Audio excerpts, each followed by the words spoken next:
युग शब्द का अर्थ होता है एक निर्धारित संख्या के वर्षों की काल अवधि, जैसे सत्य युग, त्रेता युग, द्वापर युग, कलि युग आदि। यहां हम चारों युगों का वर्णन करेंगे।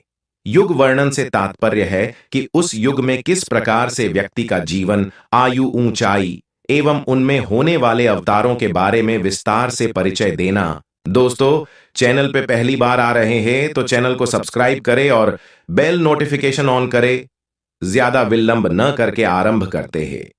प्रत्येक युग के वर्ष प्रमाण और उनकी विस्तृत जानकारी कुछ इस तरह है। सत्य युग यह प्रथम युग है। इस युग की विशेषताएं इस प्रकार हैं। इस युग की पूर्ण आयु अर्थात काल अवधि 17,28,000 वर्ष होती है। इस युग में मनुष्य की आयु 1,00,000 वर्ष की होती है। उस युग में मनुष्य की लंबाई 32 फीट लगभग 21 हाथ होती है। सत्य युग का तीर्थ पुष्कर है। इस युग में पाप की मात्र 0% विश्वा अर्थात 0 होती है। इस युग में पुण्य की मात्रा 20 विश्वा अर्थात 100% होती है। इस युग के अवतार मत्स्य अवतार, कूर्म अवतार, नृसिंह अवतार, वराह अवतार ये सभी अमानवीय अवतार हुए हैं, अर्थात मानव के रूप में नहीं हुए। अवतार होने का कारण शंखासुर का वध एवं वेदों का उद्धार, पृथ्वी का भार हरण, हिरण्याक्ष दैत्य का वध, हिरण्यकश्यपु का वध एवं प्रहलाद को सुख देने के लिए हुआ था। इस युग की मुद्रा रत्नमय थी। इस युग के पात्र यानी बर्तन स्वर्ण के थे। इसके बाद त्रेता युग हुआ। यह द्वितीय युग है। इस युग की विशेषताएं इस प्रकार हैं। इस युग की पूर्ण आयु अर्थात काल अवधि 12,96,000 वर्ष होती है। इस युग में मनुष्य की आयु 10,000 वर्ष होती थी। उस वक्त मनुष्य की लंबाई 21 फीट जो लगभग 14 हाथ की थी। त्रेता युग का तीर्थ नैमिषारण्य था। इस युग में पाप की मात्रा 5 विश्वा अर्थात 25% होती थी। इस युग में पुण्य की मात्रा 15 विश्वा अर्थात 75% होती थी।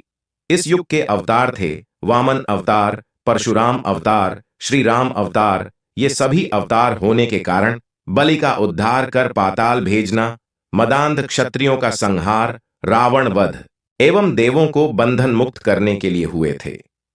इस युग की मुद्रा स्वर्ण की थी। इस युग के पात्र अर्थात बर्तन चांदी के थे।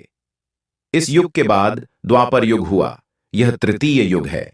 इस युग की विशेषताएं इस प्रकार हैं।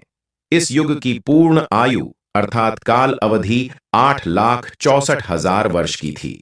इस युग में मनुष्य की आयु 1,000 वर्ष की थी और मनुष्य की लंबाई 11 फीट जो लगभग 7 हाथ की थी। द्वापर युग का तीर्थ कुरुक्षेत्र था। इस युग में पाप की मात्रा 10 विश्वा अर्थात 50% होती थी। इस युग में पुण्य की मात्रा 10 विश्वा अर्थात 50% होती थी। इस युग के अवतार कृष्ण अवतार जो देवकी के गर्भ से एवं नंद के घर पालन पोषण हुआ था। अवतार होने के कारण कंस एवं आदि दुष्टों का संहार एवं गोपों की भलाई और दैत्यों को मोहित करने के लिए हुआ था। इस युग की मुद्रा चांदी की थी। इस युग के पात्र यानी बर्तन ताम्र के थे। इसके बाद कलयुग हुआ। यह चतुर्थ युग है जो अभी वर्तमान में चल रहा है। इस युग की विशेषताएं इस प्रकार हैं। इस युग की पूर्ण आयु अर्थात कालावधि 4,32,000 वर्ष की है। इस युग में मनुष्य की आयु 100 वर्ष की है और मनुष्य की लंबाई 5.5 फीट है जो लगभग 3.5 हाथ की है। कलयुग का तीर्थ गंगा है। इस युग में पाप की मात्रा 15 विश्वा अर्थात 75% होती है। इस युग में पुण्य की मात्रा 5 विश्वा अर्थात 25% होती है।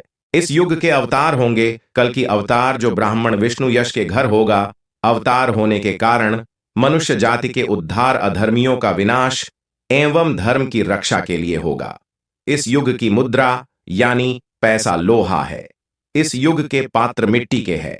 तो दोस्तों, इसी प्रकार यह 4 युग का वर्णन वेदों और पुराणों में भी मिलता है। आज की वीडियो को यहां समाप्त करने जा रहे हैं। वीडियो पसंद आए तो वीडियो को लाइक और चैनल को सब्सक्राइब अवश्य करें। मिलेंगे अगली वीडियो में, तब तक के लिए जय श्री राम। धन्यवाद।